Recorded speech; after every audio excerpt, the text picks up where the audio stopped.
In 2021, freedom seems battered and bruised. A lot of people seem disenchanted with it, disenchanted with living in a liberal society that relies on the idea that if we let every individual pursue their happiness, it will also benefit society as a whole. The alternative forms of governance aren't as big a failure as they once were, and some are drawn to what they are offering. Others want to give up on enlightenment and go back to traditional models. Is the liberal society about to fall? About 4 years ago, I made a video titled "Why Freedom Will Win." I was talking to an internet community that was fighting against anti-liberal forces and pointed out the power of liberal values and the power of the pop culture that is spreading them around the globe. I said that we who live in a liberal culture and used to it are unaware of how powerful it is and how its powers are working in our favor.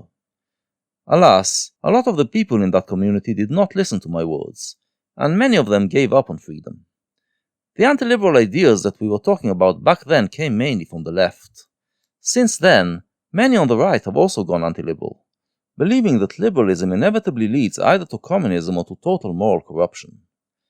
Meanwhile, many of the things we were fighting back then have only gone more mainstream.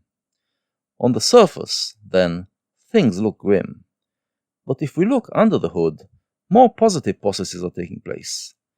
So let's dig in.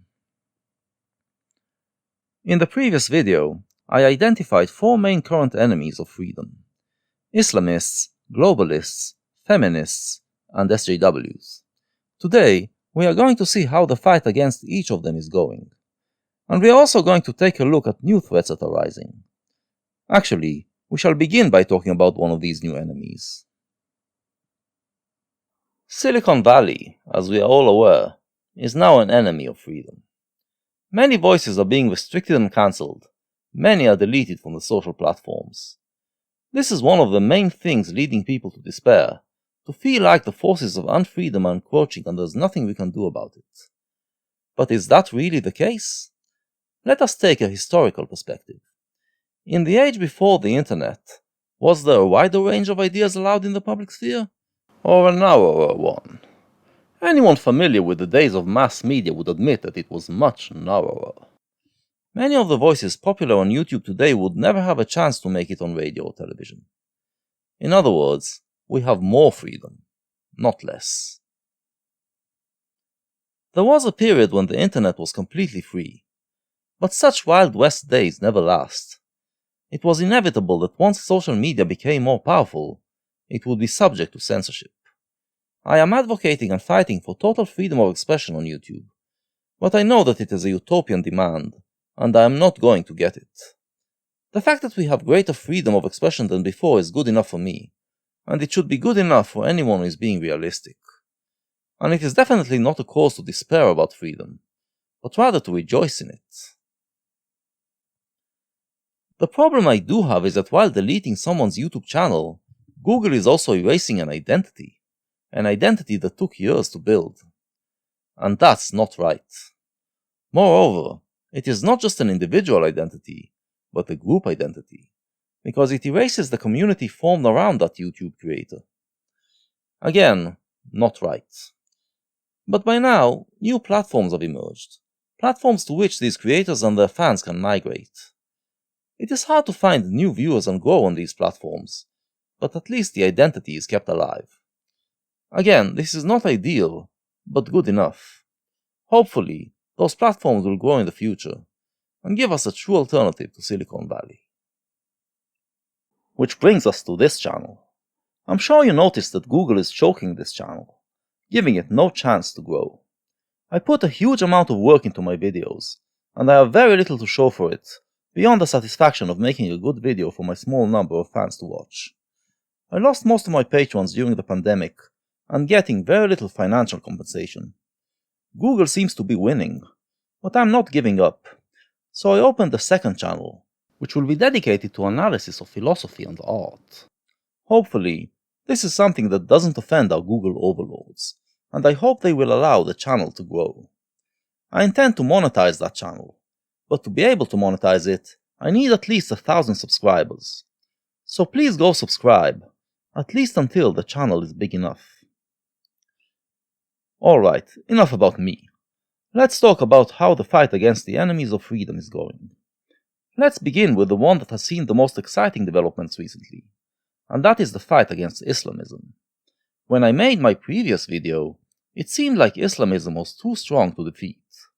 Today, things look different. The story of current-day Islamism begins after the fall of the Ottoman Empire in World War I. Some Muslims believe that religion is the answer to this fall from grace, the way to re-establish the empire. They started to work within the Muslim societies, winning hearts by doing charity work and advocating a pious way of life, and gaining political power.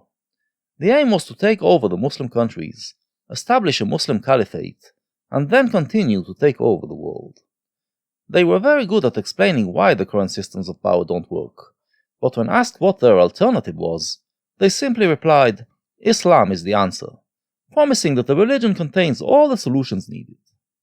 With that, they became the most powerful force in many Muslim societies, especially in the Middle East. By the late 1970s, the Islamists became a political force to be reckoned with, and also a military force, as jihadist groups took terrorism to a whole new level of ruthlessness. They were growing and growing, and as long as it was only in the Middle East, the world didn't pay much attention. But then, in 2001, they attacked America, and a new phase began. After 9/11, America waged war on jihadism. But it was important to make a distinction between jihadism and Islam, so President George W. Bush declared that Islam is the religion of peace. Diplomatically, this was definitely the right thing to do. Blaming jihadism on Islam would have united the entire Muslim world against America. Alas, it seemed like the Bush administration actually believed that Islam is the religion of peace.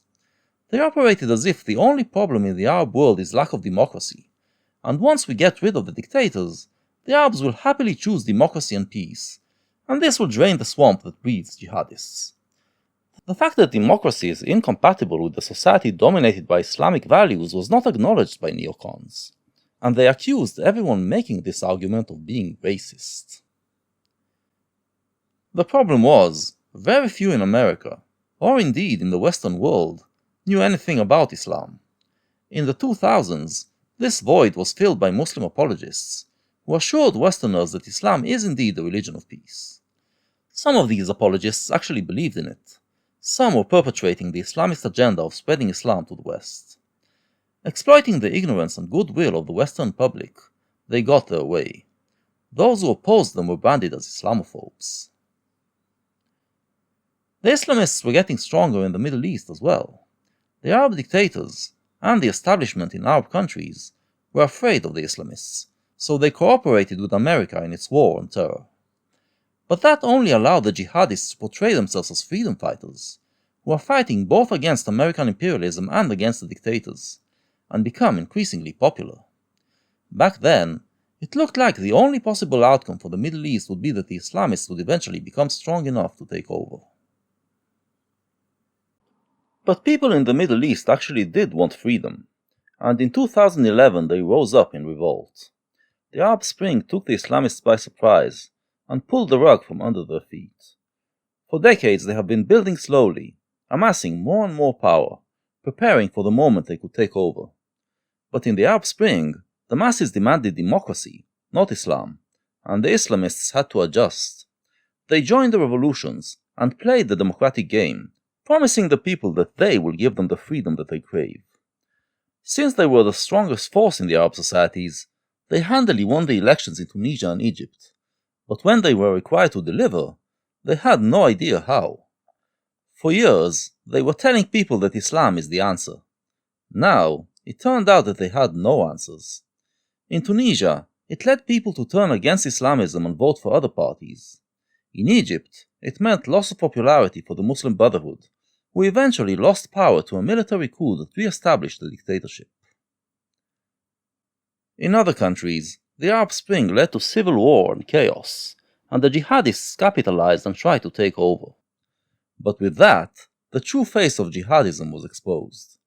They were heroes in the Muslim world when they pretended to fight against Arab despots or against non-Muslim powers, but now they were revealed as nothing more than power-hungry murderers. The horrifying actions of ISIS extremists turned many Muslims away from the Islamist agenda, or even from Islam altogether. All of this was facilitated by the rise of social media, through which Arabs could finally connect to people all over the world, exchange ideas, and receive information. And it led many of them to doubt and criticize the ideas that they were brought up with, including Islam. Some even dared to leave the Muslim faith, converting to other religions or becoming atheists. It was too dangerous for many of them to come out in the open as ex-Muslims, but they could join online atheist communities. But here, they were in for a shock. They found out that many Western atheists, who have no problem accusing Christianity of everything wrong in the world, frown upon suggestions that Islam can have any negative effect as well. In the beginning of the 2010s, the atheist community was already swarming with SJWs, who saw everything through the lens of identity politics, and could not tolerate any criticism of a non-Western religion. Instead of finding a supportive home, the ex-Muslims found themselves under attack. Of course, not all atheists were like that, and it was one of the things that caused a split in the atheist community. In October 2014, Sam Harris came on Bill Maher's show to scold those liberals who would not criticize Islam. But he didn't get to make his point, because actor Ben Affleck, who was on the panel, attacked him and claimed that it was gross and racist to be critical of Islam. He essentially claimed that the ideas of Islam are in no way to blame for jihadi terrorism. I didn't really have a problem with Affleck, who seemed to have no clue what the conversation was even about. But the amazing thing was that on the next day, many on the left supported him. This was a wake-up call for me, and many others, making us realize that there is something rotten in the left. This is when we learned about SJWs. It happened 2 months after Gamergate, when the anti-SJW online community was beginning to form, and it made this community start to turn its attention to Islamism as well. So, in a way, Ben Affleck is the Dark Knight, who got us to stand up and fight this danger. 5 years ago, I was one of those who made videos criticizing Islamism. I used my knowledge in philosophy and my familiarity with the Middle East to debunk those who claimed that Islam should not be criticized. However, I had no knowledge on the subject of Islam itself, no means to perform that criticism I was advocating for. The same goes for Bill Maher and Sam Harris, and most members of the anti-SJW community. But some did. There were people around who did have that knowledge, and the main function of the anti-SJW community of 5 years ago is that it gave them the initial boost, amplified their voices. Since then, these voices have grown ever louder, and they are delivering serious blows to Islam and to its narratives. Some of you might wonder why I say that Islamism is the enemy, yet I am talking about the fight against Islam. Well, the explanation is simple. Islamism is rooted in a literal reading of Islam, so a critique of Islam is essential to bringing down Islamism. Also, the Islamists are winning hearts in the Muslim world because the Muslims feel that they are winning, that they are the fastest growing religion, so they are jumping on the Islamist bandwagon. If Islam starts losing believers en masse, the Imams will have to put aside the dreams of world domination and interpret Islam in more moderate ways, which will make it less scary. The criticism of Islam, then, is what will bring Islamism down. Let's talk about the voices that are currently doing damage to Islam and to its Islamist interpretations. First of all, academics. The study of Islam is a fairly new thing in the West, and most of those who learn it do so out of a feeling of affinity to it. There were voices who tried to be more critical of Islamic texts and narratives, but they were marginalized. After 9/11, more people started studying the subject with a critical mind, and started to present counter-arguments to the narratives pushed by the Muslim apologists. But they were branded as Islamophobes, and deplatformed. After 2014, they started to find a larger audience, and the stuff that they are coming up with about Islam is undermining everything we thought we knew. It was always assumed that since Islam is fairly new to this world, its history is pretty clear. It turns out that the narrative about Islam has, well, holes in it.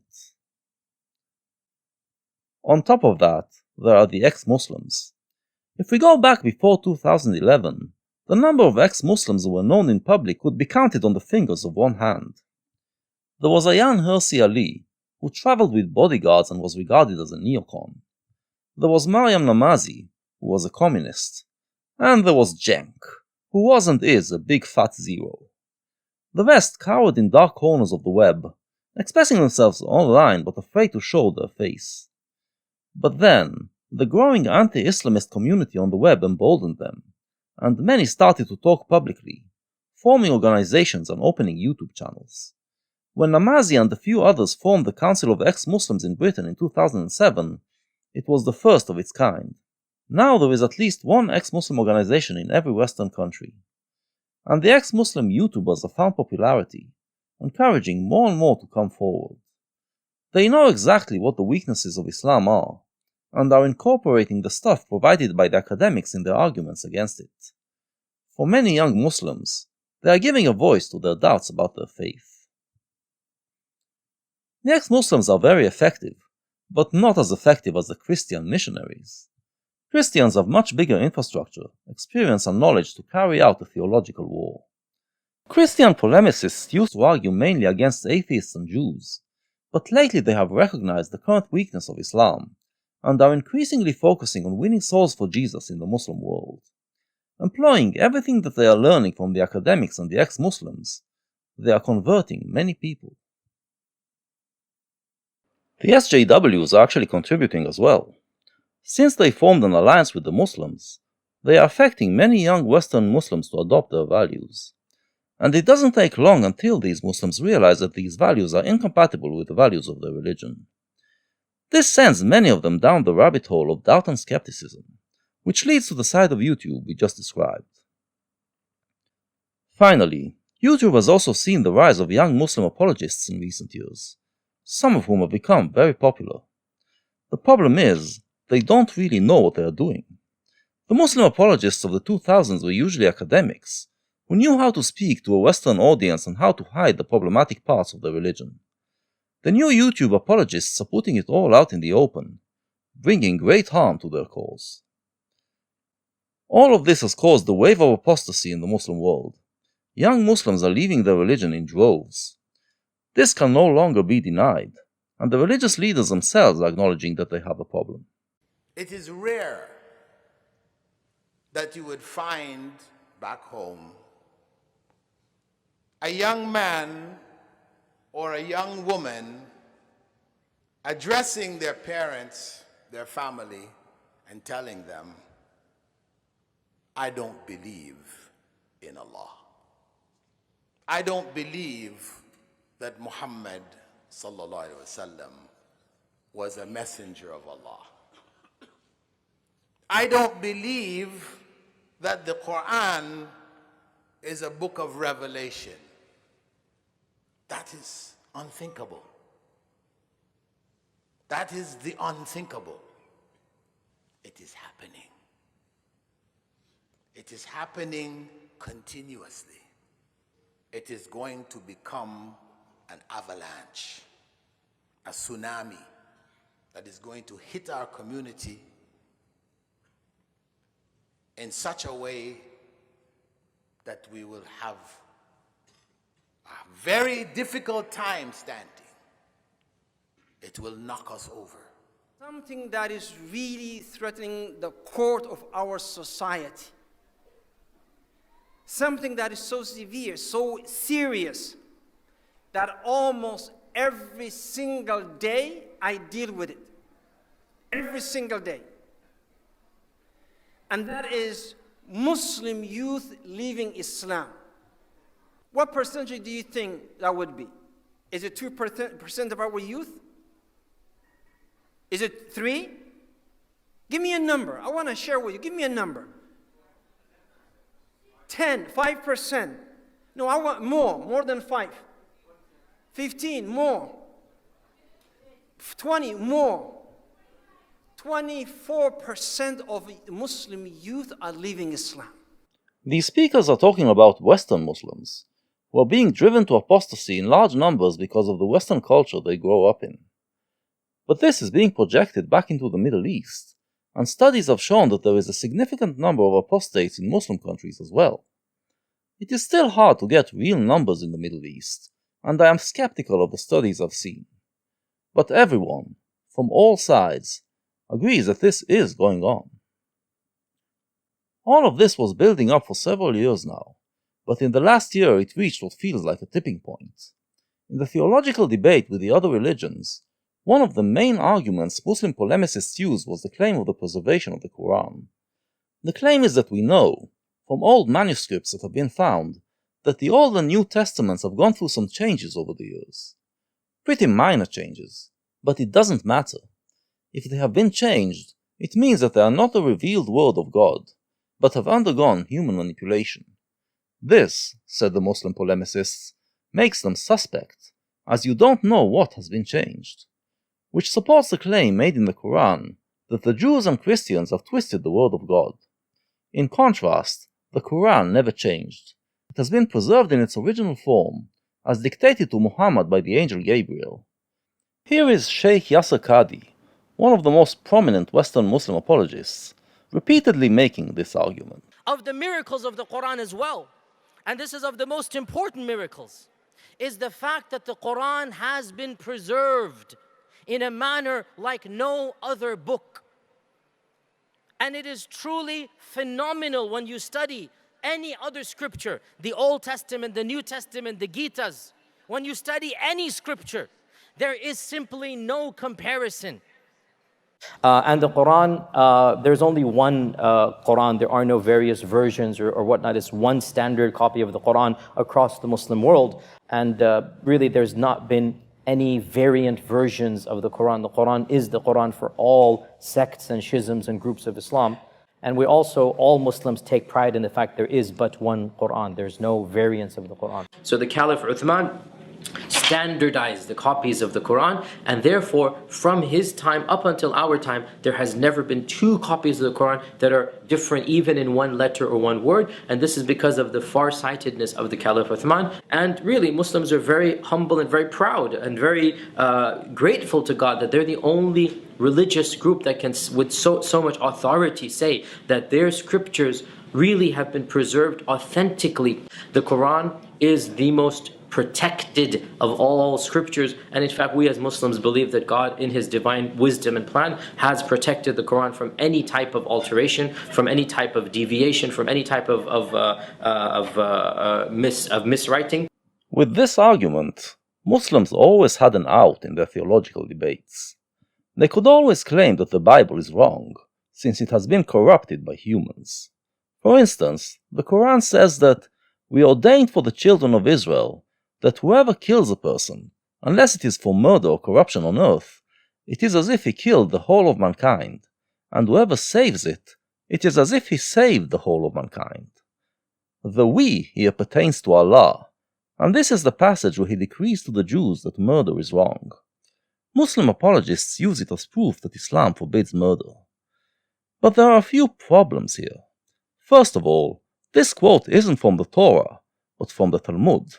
In other words, it is not supposed to be the word of God, but something that Jewish rabbis have said. Secondly, there is that added part that doesn't come from the Jewish source, which implies that it is permissible to kill those who cause corruption on earth. This can pretty much be interpreted any way you want, and basically gives Muslims permission to kill anyone.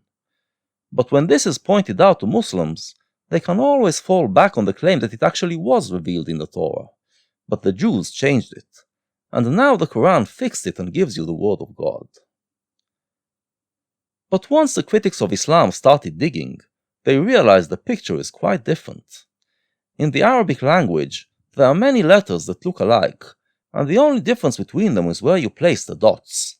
The Quran, we already knew, was written without the dots, and they were added later. And the survey of Qurans that are used around the world has revealed many differences in where the dots are placed. Last I heard, there were 37 different versions of the Quran currently in use, with about 100,000 differences between them. In some cases, the different placing of the dot has produced different words, changing the meaning of the sentence. There are even some places in which the differences have theological repercussions. In short, The narrative about the perfect preservation of the Quran, one of the strongest recruiting points of Islam, has collapsed into dust. All the king's horses and all the king's men would not be able to restore it. Not that the apologists don't try to find some ways to square the circle, but in early 2020, emails of Yasser Qadi were leaked in which he admits his doubts. Qadi was then invited by Muhammad Hijab to have a discussion about it. Hijab is one of those young YouTube apologists I mentioned earlier, his boisterousness and religious zeal making him very popular among Muslims. But those same traits are also driving him to expose what is hidden behind the facade of Muslim apologists. Basically, what Anita Sarkeesian was to feminism 6 years ago, Hijab is to Islam today. Hijab is so certain in the truth of Islam that he knew he could straighten things out and show everyone that there is no problem with the preservation of the Quran. Here are some highlights from the discussion. Now, for the first time, I'm telling you here, what was the crisis? I mentioned it, referenced it, but I never explicitly said it. Why didn't I say it? Because it should not be said in public. But unfortunately, these brothers, because they released the emails, so then I have to then get it. This was the issue. That the issue of ahruf and preservation and qira'at and relationships between them, these are very, very difficult issues. And the most advanced of our scholars, they're not quite fully certain how to solve all of the unanswered questions in there. And by the way, this is now a well-known open secret amongst many Muslim graduate students and academics around the world. And this is well known. Traditional understandings of ahruf and qira'at cannot answer some of these pressing questions that are now being poked by our people outside of, by our academics, by their academics outside of the faith tradition. You see, in a Muslim environment, there's always some respect that we have for the Quran. We should. In a Muslim environment, we'll press a little bit and then we'll say, okay, khalas, sami'na wa ata'na. And that's great, alhamdulillah. When you go to academia, they don't have that red line. And they're going to just, you know, the famous story of the emperor with no clothes. They're going to just point out, no, that doesn't make any sense. Well, that's not true, and this and that. And they'll bring issues, which I'm not going to mention explicitly, that you know are true because they're in your own books. They're not inventing anything new. They'll bring you riwayat, and they'll bring you athar, and then you add to that very well-known issues of, I don't even want to be explicit. And then you bring on top of that makhtutat, and then. And it's very clear to you and to every single very advanced student and specialist that the standard narrative has holes in it. That's what I'm going to say. The standard narrative does not answer some very pressing questions. Okay? This is what I'm going to say. So Qadi keeps trying to dance around the issue, gently hinting to Hijab that he should let it be. But Hijab, so sure of Islam, kept on prodding and prodding. And in the end, he just came out with a direct question. Ask you one question to try and make this as specific as possible. I think if I were to give you a blank mushaf, and tell you to write what is munazzal verbatim from Allah into that mushaf with no human interference, would you write something which corresponds? It's not an easy answer. It's not an easy yes or no. It is enough for the Muslim to believe that the I think Quran this should is be an easy yes or no, though. Yes, Khadi. I have to. Okay, very, very well. So, yeah, Muhammad, after we get off this phone call, me and you, let's have a number of discussions. No problem. I'm very open with advanced students.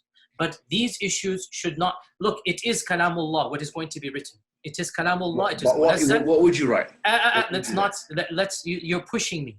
And I'm saying it's not hikmah to... Listen, I have a condition. Like I said, everything I say is going to be factual. If I wanted to do tawdiyah and whatnot, I would do it right now in front of you. There is no need for tawdiyah. The Quran is the uncreated speech of Allah. The Quran is preserved. The Quran is known. The Quran is mutawatir. And alhamdulillah, all of the qira'at are the Quran. All of the qira'at are authentic. Alhamdulillah. Leave it at that, ya akhi. Beyond this, honestly, I have no problem. We'll have discussions or take my class. And this was enough to cause a total meltdown in the Muslim online community.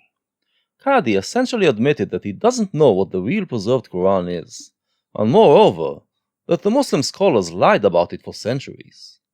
What he means by the standard narrative is the story that is told to the masses, that there is but one Quran. Muslim scholars always knew it was BS, and had a more complicated explanation to show that the Quran is actually preserved. Their explanations sound like a load of mental gymnastics to me, but are plausible enough to keep their faith in the preservation. And it is very important for them to believe in it, because the Quran itself promises that Allah will preserve it. And if this is revealed to be false, it essentially means that Islam is false. Now that the cat is out of the bag about the standard narrative, they have to fall back on those convoluted explanations. This will be enough to save the religion, but disastrous for Muslims in a cultural war. Hijab wanted a clear answer because he relies on the standard narrative in his debates. This pulls the rug from under his feet. Moreover, one of the main arguments Muslims always used against Christianity was that it is impossible for God to be both one and three. And here comes Yasser Qadhi and says that the Quran is both one and many. Realizing what they had done, Hijab and Qadhi tried to delete the video and remove the evidence from the web. But obviously they failed. The internet took it and ran with it, and holes in the narrative became a meme, symbolizing how much Islam advocates are full of shit. This all happened in June 2020, a little over a year ago, and since then Muslim apologists have been scrambling and trying to form a new strategy. 5 years ago, when I was making my videos on the subject of Islam, I felt like I was on the forefront of the cultural war. Now I feel like the frontline has advanced tens of miles ahead into enemy territory, and the fight is carried out by warriors much more capable than me. All I can do is make you aware of it. And this is not even the end of our segment on Islam. This is what happened in 2020. 2021 brought a new development. In 2017, Mohammed bin Salman became the crown prince and the de facto ruler of Saudi Arabia. Until then, we were used to the Saudi kings being these old and ossified dinosaurs, vying for stability. Suddenly there was this young, energetic and charismatic ruler, who was all about shaking things up. From the beginning, there was an ambiguity about MBS. On the one hand, he appeared as a reformer, who talked about bringing a Middle East Renaissance, which will turn the region into the Europe of the 21st century. On the other hand, he was authoritarian and ruthless, shutting up, jailing, and even murdering any dissenting voices. The question was, is he doing this so no one will dare interfere in his reforms? Or is he pretending to be a reformer to pacify the West, so that no one will interfere in his despotic policies? Knowing Arab leaders, I always leaned towards the latter possibility. But then, in April this year, came his sensational interview in Al Arabiya and changed my mind. What he said there goes above and beyond merely trying to appease the West. Al Arabiya is the Saudi answer to Al Jazeera, broadcasting to the entire Arab world. MBS came there to talk about Vision 2030, a 15-year project launched in 2015 aimed at turning Saudi Arabia into the most advanced country in the world. 6 years in, bin Salman can already present successes. The interview begins with the interviewer, who is of course asking dictated questions, wondering why they don't simply keep on relying on petrodollars. MBS explains that oil will no longer be enough in the future, compelling them to go into trade, tourism, and high-tech. He wants to turn Saudi Arabia into a technological wonder, a cultural center for the world. All of this will necessitate opening the country to many visitors and foreign workers, and that in a country that, until not very long ago, would not let infidels even set foot in it. Obviously, this is scaring the conservatives, who are afraid it will lose its identity. But here is what MBS had to say to that. الرؤية تجسد معنى الانفتاح على العالم. كيف تنظر سمو الأمير إلى حالة القلق على الهوية، الممانعة، توجس، الخوف عند شريحة من المجتمع تجاه هذا الانفتاح اللي نشوفه في السياحة وفي الترفيه وفي غيرها؟ إذا هويتك لن تستطيع أن تصمد مع التنوع الكبير في العالم، معناتها هويتك ضعيفة ويجب أن نستغني عنها. وإذا هويتك قوية وأصيلة تستطيع أن تنميها وتطورها وتعدل السلبيات اللي فيها وتحفز الإيجابيات اللي فيها، معناتها أنت حافظت على هويتك وقوتها. يعني بدليل اليوم لبسنا في المملكة العربية السعودية وعاداتنا العريقة وتقاليدنا وإرثنا الثقافي والتاريخي، وقبل كل ذلك إرثنا الإسلامي يشكل جزء رئيسي من هويتنا، نطوره مع تطوير الزمان ونستمر في تعزيزه لكي يكون أحد عناصر تشكيل العالم واحد عناصر الأشكال الموجودة في العالم. وأعتقد أنه هويتنا قوية للغاية، نفتخر فيها هي جزء رئيسي من صنعي أنا وأنت وكل مواطن سعودي، هي جزء رئيسي من الحراك اللي صار في المملكة العربية السعودية، هي بسبب هويتنا السعودية اللي مبنية على الهوية الإسلامية والعربية وإرثنا الثقافي التاريخي. A very liberal answer, showing that we are dealing with someone very different from our rulers we knew. But, of course, there is a big problem standing in his way of achieving his vision. The interview is an hour and a half long, and the first hour is dedicated to the vision. But it is the last half hour that made ears perk throughout the Muslim world. Here, MBS talks about what they are going to do about the jihadists, who are threatening to scare people away from his technological and cultural Eldorado.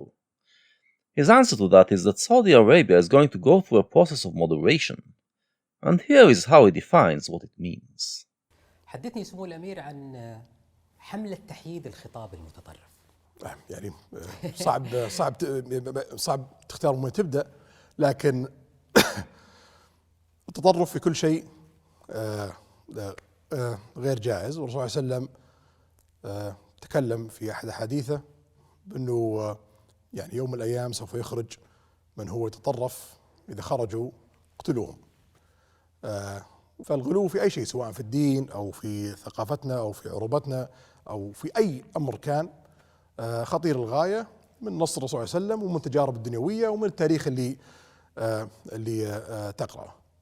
السجن اللي صار لمجموعة من هؤلاء، هل هو تحييد لخطر محتمل أو هؤلاء متورطون بقضايا مجرمة؟ ما في شك المملكة العربية السعودية كانت هدف رئيسي للمشاريع المتطرفة والمشاريع الإرهابية في أنحاء العالم. فيعني إذا أنا أسامة بن لادن وأبغى أنشر فكري المتطرف في العالم كله وأبغى أنشر خصوصا بين المسلمين، وين أبدأ؟ أبدأ في الدولة اللي فيها قبلة المسلمين وفيها مقدسات المسلمين ويتوافد عليها حجاج المسلمين ويتوافد عليها المعتمرين ويتوجه إليها المسلمين 5 مرات في اليوم. إذا نجحت في نشر مشروعي هناك تلقائيا سوف ينتشر في أنحاء العالم. فكل فكر متطرف عندما يريد أن يبدأ بلا شك يستهدف المملكة العربية السعودية. كنا في مرحلة من المراحل، في مرحلة صعبة جدا، في يعني خلينا نقول من الخمسينات إلى السبعينات، المشروع العروبي والمشاريع الاشتراكية والشيوعية وغيرها من المشاريع في المنطقة اللي أعطت فرصة لكثير من الجماعات المتطرفة بأنها تدخل بشكل أو آخر المملكة العربية السعودية وتصل إلى مواقع مختلفة سواء في الدولة أو في الاقتصاد إلى آخره. نتج عنها يعني عواقب لا تحمد عقباها، وشفنا أثرها في السنوات الماضية. اليوم ما نقدر ننمو، ما نقدر نجذب رؤوس أموال، ما نقدر نعمل سياحة، ما نقدر نتقدم بوجود فكر متطرف في المملكة العربية السعودية. إذا تبغى ملايين الوظائف، إذا تبغى البطالة تنزل، إذا تبغى الاقتصاد ينمو، إذا تبغى دخلك يتحسن، يجب أن تستأصل هذا المشروع لمصلحة دنيوية، ناهيك عن مصلحتك أمام الله سبحانه وتعالى، بأنه هؤلاء لا يجب أن يمثلون ديننا الحليف ومبادئنا السمحة بشكل أو آخر. فما في شك هذه جريمة، لأن نتج عنها إنشاء منظمات إرهابية، نتج عنها إنشاء جماعات متطرفة قتلت أرواح في جميع أنحاء العالم، قتلت أرواح في المملكة العربية السعودية، أضاعت مصالح اقتصادية. فهذا عمل إجرامي غير قانوني مجرم بناء على قوانين المملكة العربية السعودية. فأي شخص يتبنى منهج متطرف حتى لو لم يكن إرهابي فهو مجرم يحاسب عليه القانون. We were the ones who for 50 years spread Salafi ideology all over the world? Allah forbid. It was them foreign elements that infiltrated our pious and moderate country and brought extremism. A little bit of whitewashing of history by MBS right there. But hey, he is the absolute monarch and gets to determine history for everyone. The important thing is why he does it. He wants Saudis to start thinking differently about their country and about its religion. He is not talking merely about eradicating the extremists. This would have been something we heard many times before. He is talking about eradicating extremism. Certain type of Islamic doctrines, the more extreme ones, are going to be outlawed, and anyone who will dare utter them will be jailed. when MBS is talking about moderation, it is a code word for reforming Islam. He, of course, doesn't say that reforming the religion is what it is about, but his description leaves no place for doubt. What he says in the interview is this: Islam relies on the Quran, the revealed word of Allah, on the Sunnah, the history of the life of Muhammad, and on the Hadith, the collection of Muhammad's sayings. Well, says MBS, from here on we shall rely on the Quran and the Sunnah. The Hadith gets demoted. It was always accepted that some Hadith are more reliable than others. From now on, he says, we will rely only on the most reliable ones, and even among those, we will accept only those that are compatible with the Quran. The scholars say that he just threw away 90% of the Hadith. But if he truly wants to reform Saudi Arabia, and evidently he does, this will not be enough. The Quran isn't exactly My Little Pony, and relying solely on it won't make things much better. To bring reform, Bin Salman will have to get rid of all the extremist muftis, qadis and imams that dominate his country now, and replace them with moderate ones, who will interpret the Quran differently from today. And this is not going to be easy. Basically, MBS is the JFK of the Arabs, and we know how it ended for Kennedy. Still, there is room for careful optimism. JFK promised that America will get to the moon by the end of the decade, and America lived up to that promise even without JFK. We always said that Islam needs a reformer, and in MBS we have a reformer, who just happens to be in the position that has the most power to affect change. If he manages to pull it off and change Islam in Saudi Arabia, Islam will change all over the world. And there are many Muslims who want this change. A lot will depend on what the Muslim people want, and this is why what is done online is important. We are currently witnessing a pincer move against Islamism.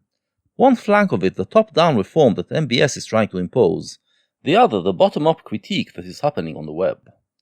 If you told me 4 years ago that this is where we will be today, I would be amazed. Moving on to another enemy of freedom I mentioned, which is globalists. First, let me reiterate my position on globalism. I believe that we are inevitably marching towards global society. The question is, what will be the nature of that society? For it to be a good one, it has to grow organically, in a bottom-up process.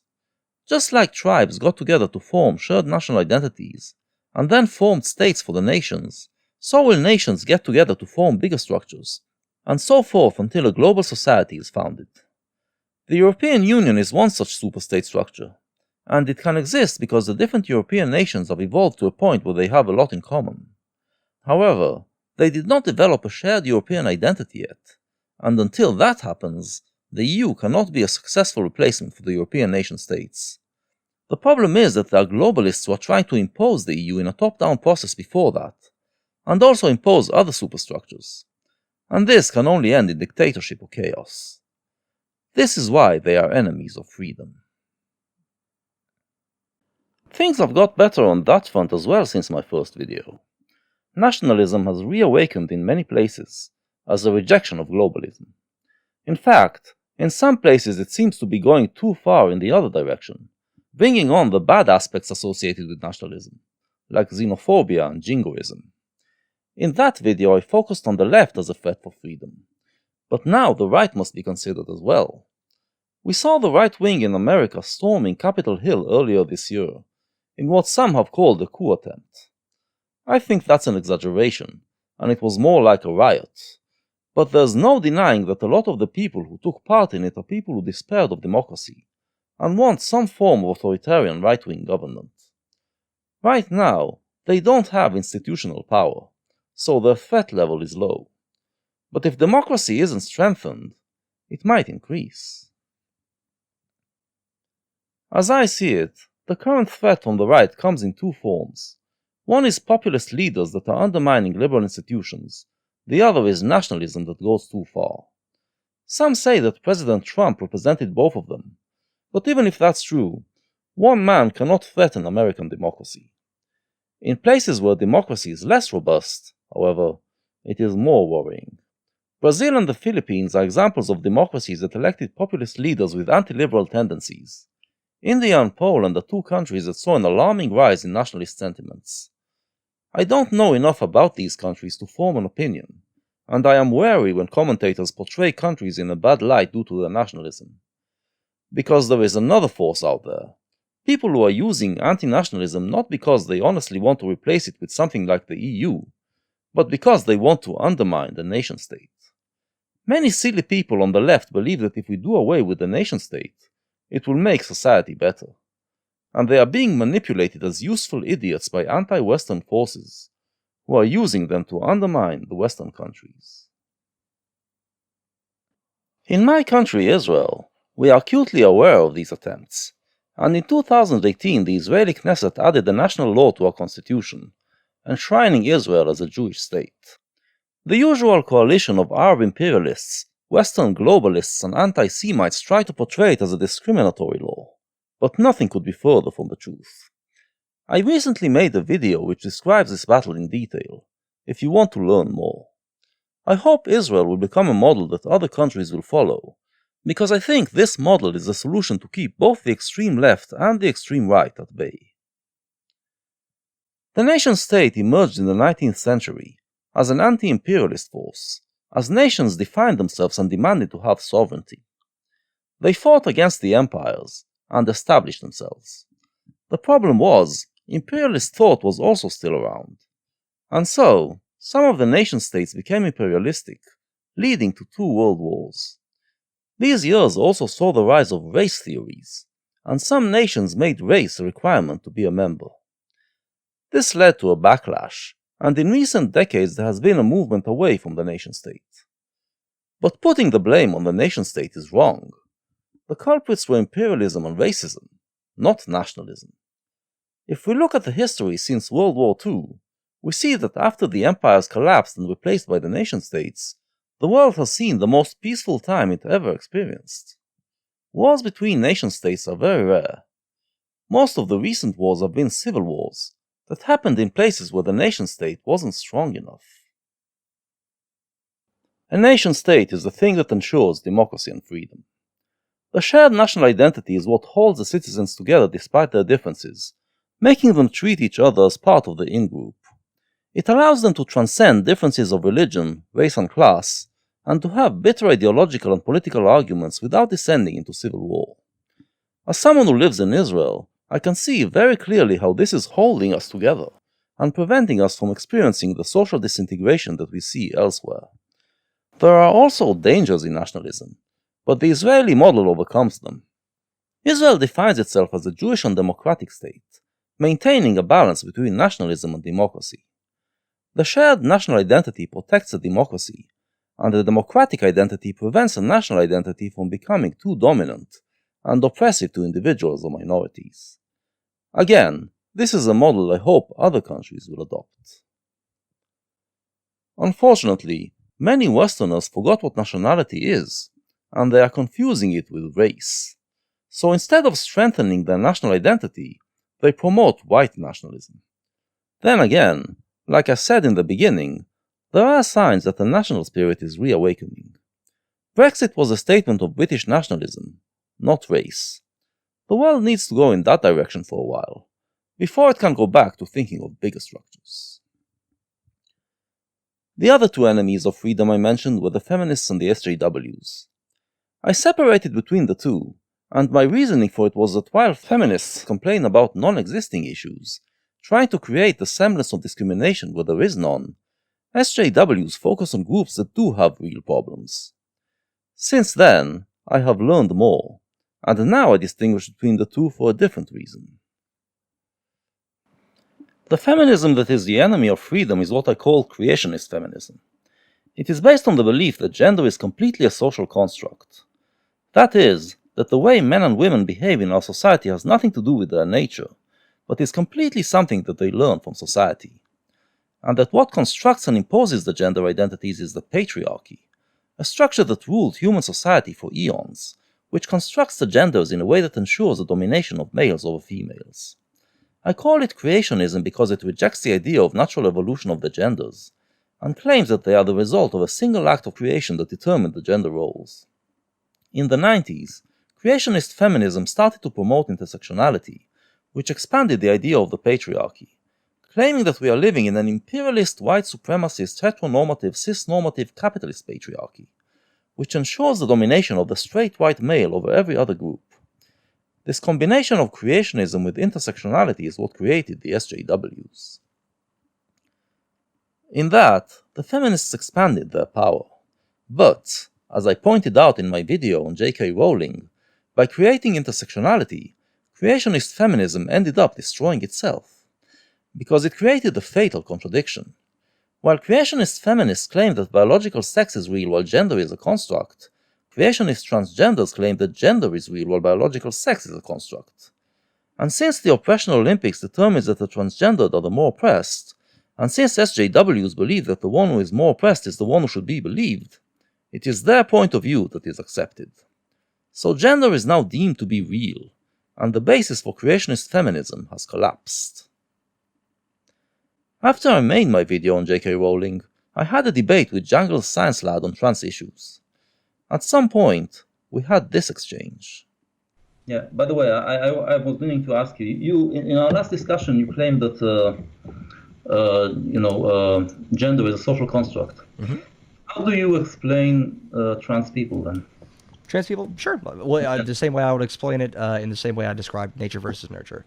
So it's a social construct in the sense that, like, gender is what we agree that it is. And when you're born into a society, because we live in a society, I'm the joker, baby. When we live in a society, you have to adopt identities and means of interacting with that society based on the rules that are already set.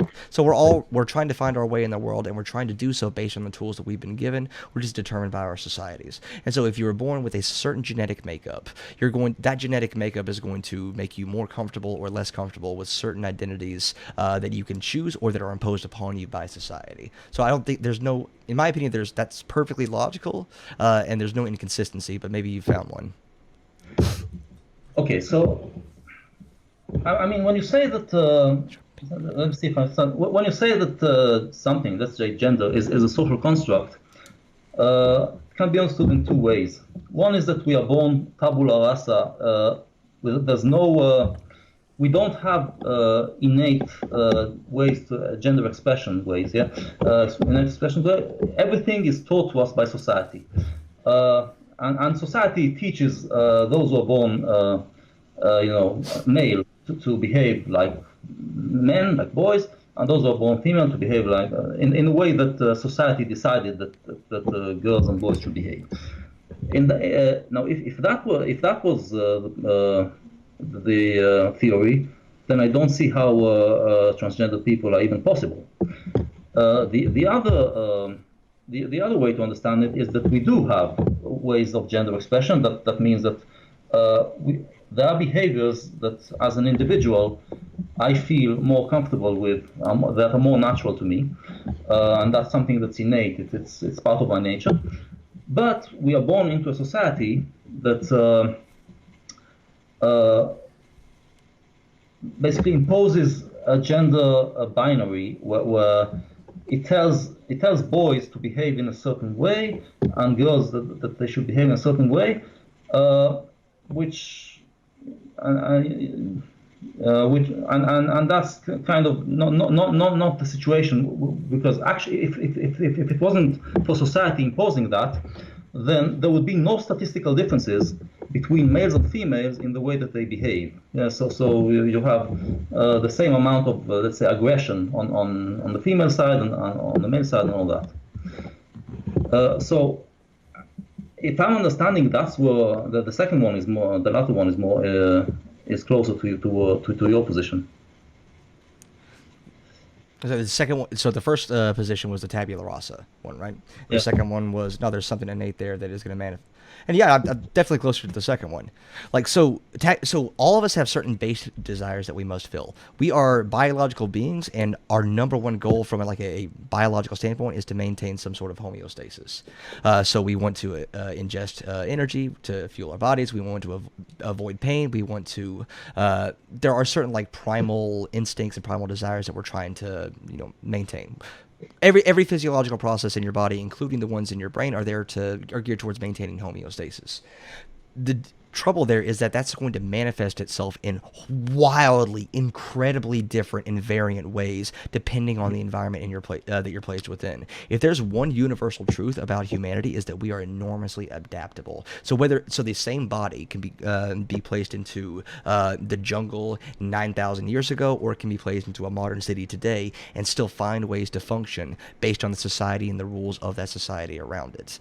So when I say, of course, there are certain, like your genetic makeup influences the amount of a hormone that you're going to produce, is going to influence the connections in your brain, all that's, and so that's kind of like the building blocks, but those are going to be wildly different depending on the society of how those things are going to manifest themselves. And of course, there's the huge bimodal distribution of typical traits that we assign to people. Okay, so you do, because actually, if the latter was true, then 50% of all of what I said was true, then 50% of all men and 50% of all women should be feeling gender dysphoria right now. No, that's not in any way, shape, or form. That doesn't follow whatsoever. If you say that there's no statistical difference between male and female... No, of course, no, wait, no, of course I say that. Okay, so you do see a bimodal thing. So Jungles here reverts to the position that gender isn't entirely a social construct. And I didn't press him on it because it seems that, despite what he said at first, this was actually his position all along. And if we get everyone to agree to this position, the discussion can finally become productive again. I mean, even the biggest anti-feminist will readily agree that there is a great deal of social construction in how men and women behave, right? But there is also a part that is determined by the bimodal nature of the sexes. This is what SJWs refused to accept 5 years ago, and would attack you as a misogynist if you suggested it. Now they accept it, and the creationist feminists are left on their own. If you encounter someone that doesn't accept it, use the line of questioning I used in the clip, because they have no possible answer for it. Jungles couldn't possibly give me an answer that preserves both the belief that transgenders are real, and the belief that gender is 100% a social construct. The only two options a creationist feminist would have against this line of questioning is either to give up on their creationism, or deny the reality of transgenders. The latter would make them a TERF, and TERFs are cancelled in our society. The problem that I, and most anti-SJWs, had with feminism was not that they claimed there could be discrimination against women. We accept that it can still exist in some places. The problem was that they used things like the gender pay gap as conclusive evidence for the existence of the patriarchy. When we claimed that it could simply be the result of natural differences between the sexes, we were called bigots, since there are no natural differences, and the difference in the way genders behave is completely a construct. Well, this argument is now ideologically destroyed, and it was destroyed by SJW logic. That's on the ideological side. What destroyed the creationist feminists on the practical side was their misandry. For decades they cultivated hatred against men, and no one dared to ask if it is healthy to be so hateful, since the women were perceived in their logic as the oppressed class, so they could hate all they want. Those leftists that believe that everything is a construct believe that hate is also the result of that construct. That is, that hate is what the oppressed naturally feels against the oppressor, and once you remove the oppression, the hate will naturally disappear. But that is not how it works. If you allow yourself to hate, the hate becomes part of you. When the TERFs had to deal with trans women entering their spaces, they regarded them as men. And so, even when they try to argue reasonably, even when they are doing their best to show that they are not bigots, their misandry just seeps through their rhetoric. And since it is now turned against what is deemed as an oppressed group, it gets them cancelled and branded as a hate group. It has gone so bad that not just creationist feminism took a hit, but feminism and women's rights as a whole. As freedom fighters, we are once again required to defend Western women, this time from the left. 10 years ago, the discussion was that it is wrong for a man to make a pass at a woman when they are alone in an elevator, because it makes her feel threatened, and anyone who disagrees is a Nazi. Now the discussion is that trans women who present as men should be allowed into intimate women's spaces, and any woman who feels threatened by it is a Nazi. The freedom of women is under threat, and it is all the doing of creationist feminism, which injected its poison into intersectionality and brought the rise of the SJWs. Which brings us to the SJWs. The SJWs are involved in all the culture wars we already discussed and always take the anti-freedom side. But, as we saw, they ended up doing our work for us and destroyed creationist feminism. We have also seen that the attempt to silence criticism of Islam, branding it as imperialism, had failed to stop it, and that the globalism and anti-nationalism are also not doing very well. So what we are left with are the LGBT SJWs and the anti-white SJWs. When it comes to LGBT, they constantly add more letters in an attempt to enlarge the movement. But actually, the movement is splitting, because the only ones who have real problems left, in the West, are the transgendered. The rest already have their rights, and are culturally accepted. Furthermore, just like the creationist transgenders smashed feminism, they are also threatening gay identities, since they claim that many such identities, for instance butch lesbians, are actually trans. We are already seeing the beginning of a backlash from the LGB against the T. The trans issue has proven to be the poison of the social justice movement, destroying it from within. I made several videos on the trans question, because we still haven't solved the philosophical issues surrounding it. But I am not troubled by it on a larger social scale. I don't think this question threatens liberal culture. The thing that I did see as a threat was the attempt to claim that there are multiple genders, which goes against logic. But lately it seems that the non-binary discourse has settled on claiming simply that some people are non-binary, without saying that this makes them a different gender. This is the right answer, and the one I was advocating for years ago. This answer is in line with logic, and with liberal values. For those who don't understand it, here's an analogy. There are endless colors on the color spectrum, yet we have only a small number of words to describe them. What the non-binary SJWs were doing was akin to claiming that since there are many shades of red, it means that red actually doesn't exist, and instead we need to give a name to every shade. But this is not how language works. Every word in our language defines a spectrum of possibilities, and this is how it functions. Our logic is based on this premise. With that, however, we also accept that there are some cases that are on the margins. There are some shades that are in the middle between red and orange, and we simply accept that they exist, and don't make up new words to define them. The same should go for gender. There are men, there are women, and then there are some people who fall in between. We should accept that they exist, put them under the umbrella term non-binary, and that's it. Like I said, the trans question is not a threat to freedom, and there's no reason to get depressed about what it does to society. Like others, I am concerned that some youngsters today might be self-identifying as transgendered by mistake, just following a trend, and are causing irreparable harm to themselves. But every generation has youngsters causing harm to themselves for some stupid trend. This is the price you pay for freedom. In this case it is, thankfully, a very small number of youngsters. Let's move on to the real SJW threat of our time, which revolves around the race question. This problem exists mainly in the United States, where the real and actual problems of black people are exploited to promote an anti-liberal agenda. We are talking about CRT, also known as creationist race theory. Basically, the SJWs are no longer fighting against the imperialist white supremacist heteronormative cis-normative capitalist patriarchy, but against the imperialist sexist heteronormative cis-normative capitalist whiteness. Race has replaced gender as the main issue, the one that causes all the rest.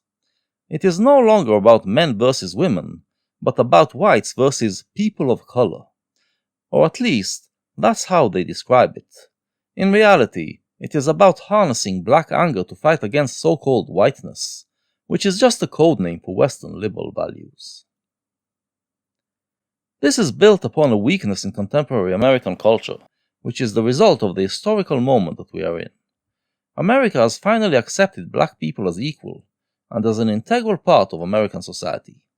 Young Americans already take it as self-evident, and this causes a problem, because it is hard for them to fathom how it was possible for previous generations to regard blacks the way they did. They don't appreciate that they had to overcome old ideas that were formed long before America itself. And so, while America accepted blacks, it is hard for young blacks to accept America, accept being part of the country that committed atrocities against them. Many of them are driven to think that the country is evil. Meanwhile, young white Americans feel guilt, and that there's something wrong about their culture.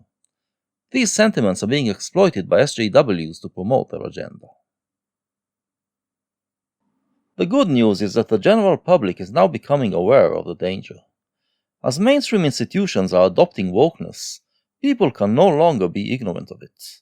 And the result is the demise of what I once called the passive-aggressives, those people who are actually liberal, but support the SJWs because they don't know what they are about, and think that they are liberals like them.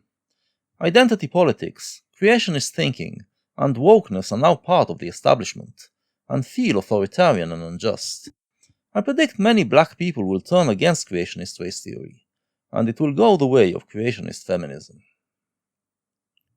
In the online progressive sphere, we are already witnessing a movement away from social justice to another form of anti-liberalism. I'm sure many of you have been watching and enjoying the current meltdown of this sphere, the result of the feud between the Young Turks and the Jimmy Dore show. It has produced hours of entertainment, and the thing I like most about it is that 50 years from now, and even 100 years from now, no one will remember the Young Turks, but this guy will be remembered. And the adoring fans of the future will treasure every appearance he's ever made, and will wonder who are these people he is talking about here. Wow. Yeah. What, do you want to comment? Yeah, of course, sure. What a fucking stupid fat prick. Just as long as they're throwing the F word around. I mean, and that woman, I haven't the faintest idea who she is, but she obviously can't read or write. To listen to that garbage and disgusting and foul-mouthed, I have to say. That young lady, well, I hesitate to call her a young lady because she's clearly not in the prime of youth. But that's neither here nor there. But the fact is, how dare she pontificate on some tin pot fucking show like the Fabulous Young Turks or whatever they call themselves? Well, who the fuck are they? I shouldn't really be expending any breath on it because it's so pitiful and pathetic. I am not going to waste my borrow on whatever the young fucks are because that was disgusting. Yeah. Priceless. One last moment of genius from the great Roger Waters. This is the legacy of the Young Turks, the way they will be remembered. But if you look past the entertainment, what we are witnessing is an apparent shift within the online extreme left. The Young Turks represent the old guard, those who believe they should fight against the imperialist, sexist, heteronormative, cis-normative capitalist whiteness. Their main shtick is portraying America as racist. The Jimmy Dore show, on the other hand, became the flagship for those who believe that the enemy is rather the imperialist, white supremacist, heteronormative, cis-normative, sexist capitalism. They are back to the classic Marxist position that capitalism is the root of all other ills, but in a much stupider way. Jimmy Dore is a moron who believes that America is the root of all evil in the world. TYT still believes in fixing the system. Jimmy just wants to destroy it. He gives platform to any anti-establishment voice, left and right, and viciously attacks anyone who thinks the American way might have some good qualities. TYT are currently crumbling under the weight of their own monumental hypocrisy, which is masterfully exposed by Dore. Progressives now see them for the liars, smear merchants, and hate mongers they always were. But what is rising instead in the progressive sphere is something even more radical. The man at the center of the current kerfuffle is the journalist Aaron Mate, who went to Syria and came back essentially blaming America for the woes of that country. America, the country whose involvement in the Syrian civil war was minimal at best, especially compared to the many other international players involved in that conflict. Total bullshit, and TYT insinuated he gets paid by the Russians and Syrians to write this crap. Mate, in response, went wild and demanded a retraction, which he didn't get. Jimmy Dore got involved, and hilarity ensued. For the record, I don't think Mate is being paid by the Syrians or Russians. They don't have to pay him. They know that he believes America is an evil imperialist force, so all they had to do was invite him to Syria, and he saw what he wanted to see, and reported what they wanted him to report. The progressive online sphere is now divided in three camps. One, represented by the Young Turks, still holds the old social justice values, but has been incorporated by the Democratic Party establishment. In the process, the establishment adopted its identity politics, but doesn't really believe in them. It is just using them for virtue signaling and as a weapon against political opponents. Meanwhile, by joining the establishment, these progressives have adopted its hypocrisy and corruption. This progressive camp still believes in the American system, but thinks the American people are bigots who need to be educated. Thus, it believes in censorship and in enforcing a politically correct language. And it is using identity politics as a weapon to smear its opponents. The second camp, represented by the Jimmy Dore Show, believes the capitalist system is the problem and wants to overthrow it. It also believes that America is an imperialist power and the main cause of all problems in the world, and wants to bring all the troops back. They believe the people are on their side, and so they promote freedom of speech to allow the vox populi to prevail. They believe in a social justice ideology, but have developed an aversion to identity politics, since they regard them as a weapon of the establishment to silence its critics. Currently, they are in the process of creating a third party, stupidly believing that it can win over the masses. The more radical elements of this camp are actively trying to sow chaos that will lead to a bloody revolution. The third camp is somewhere in the middle, represented by people like Kyle Kulinski. Like the second camp, they are anti-establishment, suspicious of identity politics, and pro-freedom of speech, but they are more reasonable and realize that there are no solutions outside the system. So they have an affinity to both camps, and because of that, they are despised by both of them, who see them as backstabbers. These three camps got along until recently. We saw it in the 2020 riots, in which the anti-capitalist Antifa rioted alongside the social justice Black Lives Matter.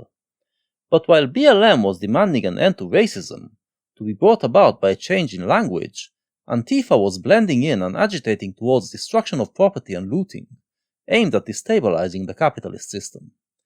Now, the three camps are divided. At the moment, the SJWs are still the dominant force, but I suspect the power will eventually shift towards the anti-capitalists. They will present China as a better model, and try to push for a planned economy. Already, we are seeing identity politics being used not in an attempt to impose a social justice ideology, but as a weapon to undermine the American system, to make it look as if America is just as bad as China. Can begin with you. The Biden administration has been strongly critical of China's actions on human rights, but engaging on climate change. Do you see that as a strategy that can actually work? I'm not sure why BBC started with listing only China's human rights abuses. What about America's human rights abuses? One can make anything one wants, but we have really serious human rights violations by the United States abroad, not to mention in insurrection on January 6th in our own country, not to mention the continued massive racism, white supremacism, and abuse of incarceration of hundreds of thousands of people in the US, Black, African American people of color. So I think that the whole premise of this story is a little bit odd. We also see China itself already weaponizing social justice against the US and taking the moral high ground. It is reasonable to suspect that China is secretly helping to finance the whole social justice thing, as a way to weaken the West before the anti-capitalist agenda takes over. We still have a few years to go before China becomes the main threat to freedom, and we better use this time to put identity politics to rest. So, this is where we are. With all the four enemies of freedom that I discussed in the initial video, things are better than they were 4 years ago. Many of you probably find me too optimistic. A lot of people will probably point out that these bad ideas have now taken over the academy. They seem to think that the academy used to be the thing that created liberal ideas, and now it is anti-liberal. Guys, the academy was always a hotbed of stupid ideas, ever since Plato formed the first academy. What creates the ideas that drive the free society is pop culture. Most of the ideas that the academy creates, especially in the humanist fields, are destructive to free culture. This is nothing new. Jordan Peterson is one academic who is fighting against wokeness in the academy, and he uses his knowledge in psychoanalysis to criticize some of these stupid ideas. But if we go back to the middle of the 20th century, do you have any idea how much crap was produced by psychoanalytic thought, not just in the field of psychology but also in many other academic fields? And some of the ideas they produced actually affected harmful policies. In the 50s, they led to many people being put in psychiatric wards who should not have been there. In the 60s, they led to a backlash, and many people were released from the wards, including many who should have stayed there. The academy will always produce stupid ideas, and people will always be harmed by them. But the free society lives on. Gad Saad is another such academic, and he always says that the stupid ideas in today's academy are leading us inch by inch to the downfall of Western civilization. Well, Gad is an evolutionary psychologist, and let's remember the history of the science of evolution. It got twisted by academics in the late 19th century, and the ideas they produced led to a lot of harmful stuff, including justifying the crimes of the Nazis. Nazi Germany is an example of how free societies can fall, and how academic ideas can take part in that downfall. But it didn't happen everywhere. So I'm not saying the danger doesn't exist. I'm saying there is no place for Gad Saad's fatalism. This is what the fight for freedom is like. There's no guarantee of success, and it never ends. You have to play whack-a-mole with the bad ideas, knowing that some of them will get through and become part of the mainstream. The goal is not to prevent academics from producing idiotic ideas. It is to prevent these ideas from bringing down the free society, so people will have the opportunity to go on living happy lives. We are still living in free societies, and the fight goes on. I'm stressing this because I'm seeing many people despairing of liberalism and democracy, just because they are not perfect and they allow bad ideas to emerge. 5 years ago, it was the SJWs who would screech about the problematic nature of new movies and other cultural products. Nowadays, it is the anti-SJWs who are doing most of the screeching. They think that they have to be culture guardians, otherwise wokeness will take over completely. So they became the very thing they were fighting. For instance, a lot of people now refer to the MCU as the MSHU. They claim it has been taken over by women. But if we look at the current cadre of MCU heroes, we see that from a roster that was heavily male-dominated, it has now become more gender-balanced. This is a good thing, so why are they complaining? Because they believe they detect an agenda that is behind all this, aimed at eventually turning it female. When you ignore the reality in front of your eyes, and instead believe you see the structure behind it, that's exactly how you become like an SJW. There is thousands of years from the forging of the Rings of Power by the Elven Smiths of Eregion to the downfall of Numenor to the War of the Last Alliance, and Amazon can do a lot of damage. Meaning a lot of room for identity politics, intersectional feminism, or dare I say even critical race theory. And that's what you turn into. Everything is identity politics, everything is intersectional feminism, everything is critical race theory, and you have to call it all out. Wokeness is just a fad, guys. The entertainment industry is using it to appeal to audiences, will eventually make everyone sick of it, and will move on. Your pessimism is misplaced, and is actually a bigger detriment to freedom than the phenomena you complain about. If you look at how the fight for freedom is actually going, you will realize that we are still winning.